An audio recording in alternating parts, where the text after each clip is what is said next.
Good afternoon and welcome to the San Jose State Weekly Football Press Conference. Today is Monday, August 31st. San Jose State kicks off the 2015 season this week, September 3rd, Thursday, at home against New Hampshire.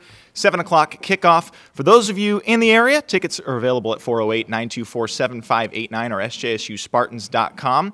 And you can listen to the game with no television. You can listen to our flagship station, 1590 AM KLIV, and the Spartan Radio Network beginning at 7 o'clock as well. For those out of the area, KLIV.com will have the online stream as well. And a special taping day for the Coach Carragher Show, the first one of the year. Tonight is Monday. Will be a 6 o'clock taping at Famous Dave's at 61 Kirtner Avenue in the Plant Shopping Center. And our airing will be on KLIV this Wednesday from 9 to 10 p.m. All right, let's bring in San Jose State head coach Ron Carragher.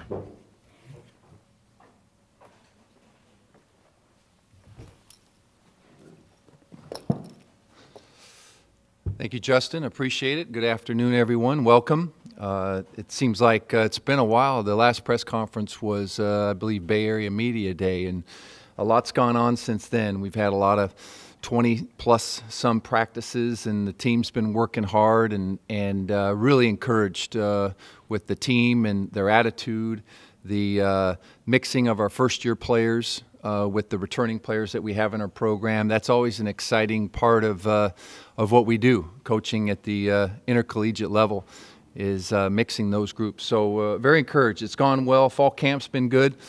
I think our team's ready for to take the next step, and that's competition. We've been pounding on each other here for 3 weeks, and it's exciting to get a chance to play our game. Our opponent, as we know, is University of New Hampshire. No question when one looks at our schedule and says we have a challenging schedule, that New Hampshire is certainly included in that as a challenging element of our schedule. 11 years of postseason play. I think you could find a lot of programs around the country very envious of 11 years of going to the postseason. And I think 6 of those years have been double-digit wins. Another very impressive stat. Coach McDonald has just done a great job. I think 17 years coaching at his alma mater, and just done a phenomenal job. And you could see it. He's built some continuity, some stability, some consistency, and it's really, you got to take your hat off to what he's done and what that program has done. You know, they're very, very good. So our players, our team, our program knows that we're going to have our hands full with what they do offensively, defensively, special teams wise, and we certainly respect them and all that they do, and very much looking forward to 7:05 on Thursday evening. Do any of you have any questions? Yes. As far as like this year compared to last year, this time, what's different about this year so far? Well, we graduated 20-some seniors from last year's team, and we brought in some newcomers, and so the chemistry is different players. You know, as the outgoing players depart, and then the new incoming players come in, it just changes the chemistry a little bit. But there'll be some new faces out there. Yeah. Ron, we're 3 days away from kickoff, as you're pointing out, and have you decided on a quarterback, or I'm guessing you probably know what you're going to do in that regard, but are you ready to announce who's going to start with the signal call? No, it's too early right now to do that. I think, you know, the nice thing is there's no rule that says we have to name a starter by a certain time for the convenience of the fans or the press or anything like that. I think that 2 is better than 1 and 1 is better than 0. When I think of the quarterback position, and I feel we have 2 guys who are playing very good football right now. And, you know, beyond football, in the professional world, competition brings out the best in all of us. And every day is an evaluation, every day. And so I like that element that's present at that position. And, you know, guys, iron sharpening iron. We're pushing. We're continuing to compete. No one is at a position they can take a deep breath and sigh and relax because we have a game on the horizon. And so I think that's a good factor. I think you look around the country and there may be some other programs following our lead or doing that themselves. And I think, in the perfect world, you got a 3-year starter back and your team knows who your guy is and he's put up some great accolades and everyone knows what he can do. But that's not obviously the situation every year, and things change. And so I think I embrace competition, and I like what those guys do. Kenny and Joe bring to the position. They both have different strengths, and they both had very solid fall camps. And let's face it, to get through a season, you really need more than one quarterback, unless a quarterback goes through a season unscathed in the injury department. So we played several last year. Ohio State played 3 quarterbacks in their national championship run. So I think the next step for evaluation of a quarterback is the actual game. During practice, we protect our quarterbacks during fall. They're not tackled and taken to the ground. And part of that does hinder the evaluation process because some players make plays with their feet and the whistle in practice gets blown dead, kind of thing. So I'm encouraged. Like I said, I think two is a good number, and they've both played well. And so we're still competing. We'll go out tomorrow and compete, and we'll see. I don't have the answer of who's starting right now, and I like that. I like that those guys are playing. They're splitting reps. And I think if you broke it down over 27 practices, they've both gotten significant number of reps, and I feel very, very good with that. And now the next step is the actual competition. Yes. Coach, talk a little bit about your defense. You have Jimmy Pruitt in the secondary, one of the better ones. Talk about overall that secondary as a whole. Now you're able to be one of the premier secondaries in the conference. Well, I think we have some very athletic cornerbacks. Cleveland Wallace, start off with him. He's a good rangy cornerback. He's got good speed, good quickness. That allows you to do a lot in the secondary. And then opposite him, you mentioned Jimmy Pruitt, who's got good size, and one of our captains in 2015, voted upon by his peers. I like the free safety position. Maurice McKnight really came on the last couple of games of the season in 2014 as a true freshman. And so I like that threesome. And then right now it's Vince Miles, who's a 5th-year senior. He's playing that strong safety position, and he's had a very solid fall camp as a senior. So I think it's a good group. They're involved in not just pass coverage, they're involved in run support. And I think the next challenge will be our opening test, and we'll be tested on that side of the ball.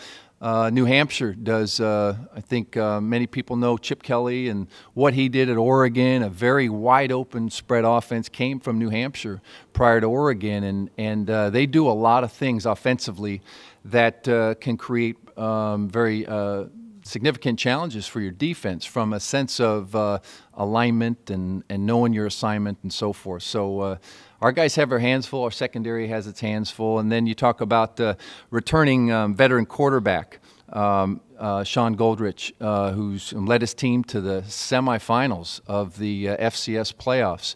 I believe a 12-game win streak last year. That's pretty impressive. And, so I think our guys definitely respect that, and we'll have our hands full. Yes. You talked about Jimmy Pruitt being one of the captains. Can you talk about how the team captains were selected? Yes. Yeah, this year I did a little differently. Traditionally, I've always had the players pick captains during fall camp, 2-3 weeks into camp, maybe 10 days out from the first game. But this year just had a feeling of trying something different, of getting that leadership into place as we head into summer. And I also felt like, a freshman who shows up on campus, has been here for a week, voting for a captain, does he really have a grasp, or has it become more of a name in the headlines kind of vote, and I really think that I wanted our players to vote for guys that they respected their work ethic and saw them longer than a 3-week period. So we voted in the spring, and Jimmy was one of the captains. Wes Schweitzer was an offensive captain. Christian Tago was a defensive captain, and then Tyler Irvin, tailback. So those 4 captains. So Irvin, Schweitzer on the offensive side of the ball, and then Pruitt and Tago on the defensive side of the ball. Yes. Ron, I had a follow-up to, thank you for that answer on the quarterback, and I had a follow-up. Should fans who follow the team expect to see both guys on Thursday night? Yeah, I think so. I think so. I want both guys to play. Every other position, more than one guy will play as we have a rotation down, and the quarterback position, they've rotated fall camp. Our players are used to it. Do I have it? Am I ready to reveal what the order is? No. But I think fans can feel confident, and supporters of the program can feel confident that both players will be seen, because the game action, like I said, is really the next challenge for that position to continue the evaluation process. And if I could ask a follow-up, not offensive question. I always ask this injury updates. Is Jared Lawson okay? Or is he Jared Lawson is he did injure his hand, but he'll be okay on a limited basis. Yeah. So, but he's okay. He's working through injury, but I think he'll be okay. Yeah. No, I wouldn't say break. That's not a strong. Strain would be a better word. Yeah. Mm-hmm. Yes. You talked about Tyler a little bit, running Tyler Irvin. You had several offensive linemen who are returning this year. Can you talk a little bit about the dynamic of, maybe spoon feeding him the ball specifically? Well, I do like the offensive line. We made some adjustments. Nate Velichko started as a freshman at guard. We moved him out to the tackle position. Keone Taylor has come along well as our center. Jeremiah Colonna is staying at his left guard position. So the left side of the line, you got Wes Schweitzer, Jeremiah Colonna, Keone Taylor coming in at the guard position and doing a good job. And then Chris Gonzalez has come along and had a real nice fall camp. He's playing the right guard position, and then Nate Velichko at the right tackle. And then Evan Sarver, who started right tackle, is right there. He's our sixth man. He's ready to go as the next tackle type player to come in. But they've had a good camp. I think they've continued progressing. I would say last year's line was a younger group, and I think this year's group is a more veteran group, if you will, from what I've seen in spring practice and fall camp. I think you just follow that with a little bit on Irvin and his playmaking ability, what that brings to this offense. Yeah, Tyler is a very dynamic back. He can make plays rushing the ball. He can catch the ball very well out of the backfield. We see his presence in the kicking game, punting and kickoff returns as well. And so he, more than what you see on the field, I see with Tyler off the field. He does what we ask. He's a tremendous ambassador for San Jose State athletics. He just does what we ask. He's very involved. We had yesterday a community project with Autism Tree Project Foundation right out in the field after practice, and there's Tyler out there leading the way, playing with some kids. And I'd like to give props to Dr. Gene Novak, San Jose State professor, who really helped get that going, the relationship we have, the mentor program with the Autism Tree Project Foundation. But Tyler, everything you see on the field with Tyler, you could even dial it up to what he does off the field for this program. Just a model student athlete, and really it's fun to coach a young man like that who has a bright future in football, but also has a bright future when football does end. Coach, as far as the younger guys, who impressed you the most? Couple young guys. That's let's see. Thinking on the offensive side of the football, Josh Oliver jumps out, tight end. And really has a good fall camp. When he'll play and to what role, we are refining that every day. But he's had a really nice fall camp. Very encouraged by what we've seen with him. On the defensive side, he's not young, but Isaiah Irving. The move from Sam linebacker, where he was standing up, playing primarily against 21 personnel, what we call two backs, one tight end, a run pro-style offense. So he was limited. We've moved him to our defensive end, and he's had a nice fall camp playing at the defensive end position. Maurice McKnight I talked about. Frank Ginda is another name I'll throw in there. Frank came early, graduated high school 3.5 years, joined us in spring. And I think that'll benefit him this year as coming into fall camp. He's a veteran now and not a rookie who's been here for 2.5 weeks, 3 weeks. So Frank's kind of stood out in that sense. But it's a good group. It's a good group. I really like our first-year class. I don't know how many will be pressed to play. It's a long season, and over the course of the season, things change. Look at Tyler Winston. He was going to redshirt 2 years ago, and game 3, game 4, we pulled him out as a redshirt, and he had a heck of a year. So there's some guys knocking on the door that are ready to go, and they're not quite ripe yet, but they're knocking on the door. They'll be ready to go pretty soon. Yes. A follow-up to what you were talking about with Tyler. Now it seems, from my limited experience or observation, that he's really a consummate or embodies the word captain. This is a team perhaps that doesn't have a lot of big name recognition, stars, if you will. I like that, by the way. We're a team. We're a team. It's about the team, yeah. And sorry for this long No. build-up to this question, but the collective spirit of a team can overcome Right. maybe a superstar, someone Yeah. else. And, Tyler and I were talking about this, and I just wanted to ask you, further to amplify on his off-the-field work. It seems like he tries to coalesce that he believes in that and is helping almost be an extra coach for you guys. Yes. Well, I always have believed your leaders are an extension of the coaching staff on the field, but also off the field when players are away doing their thing, and you need reliable leaders who follow the coaches. So there you go. It's okay, Tracy.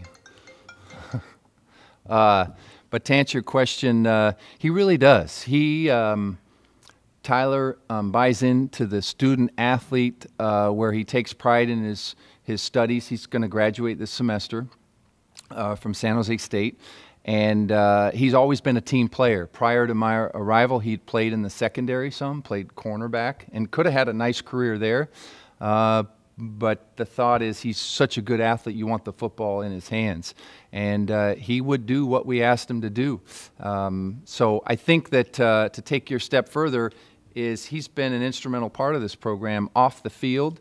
And, no one had a good taste in their mouth after last season, the 2014 season, and that was a tough one. And guys like Tyler, and they take an approach, let's roll up our sleeves. The only way we know to fix this thing and get it right is to get to work, hard work, and not make excuses, and just improve and keep working hard and getting better, and improving. And that's what he understands. That he gets it. And just again to follow up, sorry, Lawrence, but could you see that when fall camp opened, that there was more of a united front? Well, I think it goes, go back to spring. There was a great attitude of the players of wanting to work and get better and get right, and that was very good. And then fall camp came, and there's been a really good attitude. I've had to come down on the guys for various reasons, but that's normal. That's just par for the course everywhere at different times. But for the most part, if I summarize, this is a close team, probably one of the closest teams that I've been around coaching. They're a close-knit group. They respect each other. They lean on one another. And are they perfect? No. 18 to 22-year-old young men, we're never perfect. Even 48, not perfect. But we still learn from our mistakes. We lean on those that we need to lean on for help. And we ask questions when we need it. And we're always open to growing, being growth-minded instead of fixed mindset. And so I think that Tyler is that way, and so he's a pleasure to coach. Yeah, yes. Coach, we lost Travis Bracini this past year, obviously moving on to bigger and better things. Not necessarily bigger and better things, but moving on to pro football, okay? Yeah, and I wish him well, and I'm excited for him. He's with the Philadelphia Eagles, yeah. Fair enough. But you still have Tago as well. Can you talk about maybe someone you're looking to step up on that side of the ball up front? Yeah, up front, Tony Popovich would be the answer to that question. Tony's a senior and been very vocal. And if I were to say another guy on that fringe of being a captain, it's him, because he's very well respected. The only hard part with Tony is he's had 2 years that have been injury plagued. That was kind of been a setback. And that's the only reason why he might not be up there as one of the captains. But regardless, he is a leader of the team. The players respect him. He's down in the trenches. He's a blue collar, tough, get after it, not complain. Actions speak louder than words kind of guy, and we like that. We need that in the trenches. I always felt that that's where the core of the game is played down there, and you've got to win those battles up front, and Tony's one of those key guys for us. What are your expectations for this year? Any specific ones? Oh, I heard. Yeah. What are the expectations for 2015 season? Those are our team set those, and you know, my expectation is that our team plays hard. We continue to improve week in and week out. It's a journey.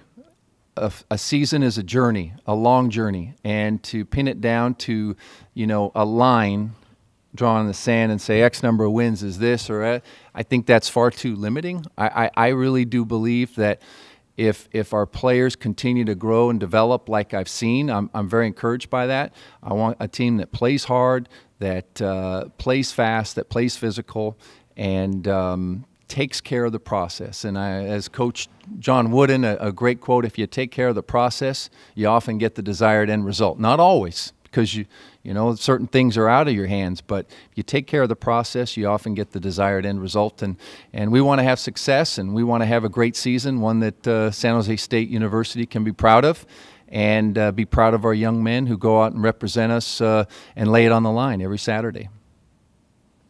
Coach Mack was saying this morning that he's not really worried at all who you might throw out there as a quarterback. He knows, he's seen a lot of Joe on tape, and figures the other how they're good if they're here. But he said what he's worried about is the physicality. He said San Jose State's, you know, a downhill, ram it in the throat kind of team. Is that the identity that you'd like to establish to start the season? Well, I would like to. It'd be great if we have that ability to be that team. We've been on the other side of that, you know, and we've played some Big Ten schools and so forth, and our Auburns, you know, and they physically have the upper hand. I would like to be a balanced, diverse team. I'd like to be a team that we can reach in and do a lot of everything and be pretty darn good at it, because different weeks you need different things, and over the course of a season, like I mentioned earlier, it's a journey. The whole season, it's a 12, 13-week long journey, and sometimes one element to your game might be on the shelf, and you need to be able to respond in another way and execute properly in doing that. So, no, I understand. I'm the same way. If playing an opponent, if I don't know who the quarterback is, you go in, you know you're going to face a good, you expect to face a good player, and you have to get ready in many ways. Plus, the opening game of the season is always different because there is no film in 2015. There's only 2014, and with them we have their playoff games they played in and whatnot. But that's the latest we have, and seniors have departed from that team, and new players have come in, and so the first game or even the second game somewhat, you don't have a great grasp, but the same thing can be said for everyone too. I mean, the same thing for us. So it's a little bit different than the other games, but it's hey, that's how it is, and it's a challenge, and we're looking forward to it. Yes. Going back over to New Hampshire's quarterback, Goldrich, you said he's a dual threat kind of player. He's their leading rusher. Can you talk a little about what you do to prepare your defense for a player like that? Yeah, we have to prepare for all different elements. The quarterback run game is certainly a possibility. He's a good-sized guy, good stature. He throws the ball well. He runs the ball well. It's tough for a single player to bring him down. He's a 4-year starter. I mean, minus some injuries. Last year he missed some games that a senior played in some, but yeah, you lead your team to the quarterfinals. I've played FCS football. That's good football there. In fact, Saturday, North Dakota State playing Montana. That is good football. And I think New Hampshire had a string of 5 years they beat FCS teams, including Rutgers and Northwestern, 5 consecutive years. So I have full respect for that level. And even where I previously was, even though it was non-scholarship, we had NFL players that we were able to recruit that were in camps. And, you know, the recruiting element, there's no science to it. You do your best. Sometimes guys really develop after age 18, 19, and sometimes they peak out at 17 and 18 and don't improve too much, and so that's what gives those teams, you know, a great how they compete so well against the FBS teams. So, you know, back to Sean, he's a good player. He's led his team 12 wins in a row last year, and just had a nice career. And I'm sure he's looking to cap it and maybe take the program one step further than they were last year, and trying to go out with a win, a championship, bring a championship back to New Hampshire. Yes. Well, we're doing a quick feature on the 4 Bellarmine alums that are on the roster. Okay. Can you talk about Tim Crawley? Yeah, Tim Crawley came here as a walk-on and was a running back in high school. Came to San Jose State as a walk-on, and when I got here this spring, he hadn't played. He redshirted his first year, but he just caught my eye as a dynamic young man who does everything right. He also, I think, has the highest GPA on our team with a 3.7 GPA, and just an impressive young man. So again, another ambassador for Spartan football, and Timmy really has had roles, whether it be as a returner, running back, receiver. He can do all the above. And so, you know, you throw that in, those are being accomplished from a guy who's probably about 5'9", 175 pounds, you know, and not exactly a giant out there in Division I football. But you got to respect his work ethic. Brad Koo is another young man from Bellarmine that we made the move from linebacker to tight end, and he's really going well. And Brad brings a physical dimension to the tight end position that we need, and he can block, he can run, he can make catches, and he's on most, if not all, special teams for us. Epi Sona is a walk-on linebacker who's worked his way up to second team as the linebacker, and then finally, I believe Alex Manigo is also a linebacker running second team for us. And Alex and Epi really are on every special team. So those are 4 great kids and good players. We're really proud to have them in our program. Yes. Just a quick injury update. We talked about Jared, and thank God he's going to be able to play. Anything else since we last talked? It's been good. It's been a good camp in that element. The toughest one was Bailey Gathers, who was going to play for us, we felt, this year. Bailey's going to be, unfortunately, out for the year. He had a shoulder injury. And then Colin Baker, another freshman wide receiver, he had surgery on his collarbone. So those are the only 2 really season-ending injuries that we have, and that's pretty good. And they're both freshmen, and the extent of, you know, missing the year is not the end of the world. They can get bigger and stronger, hit the weight room, develop more, and then have 4 years from now on. The other injuries, we've been okay. It's been the next toughest injuries, Keenan Sykes, 4 to 6 weeks with a strained MCL, but he's working hard, he's running, he's cutting, and I feel like he'll be back sooner than later. There's a favorite saying of mine, and with all due respect to the medical profession: understand the diagnosis, but defy the prognosis. So you understand what the medical experts say, you respect that, but you're going to defy it. You're going to supersede. They tell you 4 to 6 weeks, let's do it in 2 to 4 weeks. Okay, they tell you you're out for the season, let's find a way to get, you know, to work hard and do it. And I think that I've seen many a time in my career, players with the right attitude, they've done a great job going to treatment, seeing the trainer, doubling up the time they spend in the athletic training room so they can ice that injury or they can overcome it. Mind over matter, and they find a way to make it back when they're cleared at the proper time, but they supersede that, you know, prognosis that's given to them with hard work and positive thinking. Yes.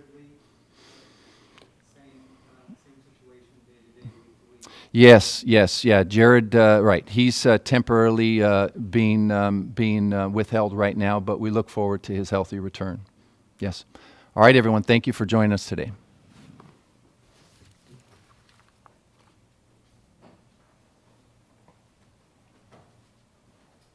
Thanks, Mike. All right, that does it for this week's press conference. Once again, San Jose State kicks off the 2015 season at home this Thursday at 7 o'clock against New Hampshire. That game will not be televised, but it will be airing on 1590 AM KLIV and the Spartan Radio Network beginning at 7 o'clock. And also, for those out of the area of the Spartan Radio Network, KLIV.com will be streaming the game live as well. Special note, tonight, the Coach Carragher Show will be taping on a special day at Famous Dave's starting at 6 o'clock this evening, and will be airing on KLIV at 9 p.m. on Wednesday. And another note, next week's press conference will be on Tuesday at 1 o'clock. That is September 8th, following the Labor Day holiday. Thanks for watching this week. We'll see you next time.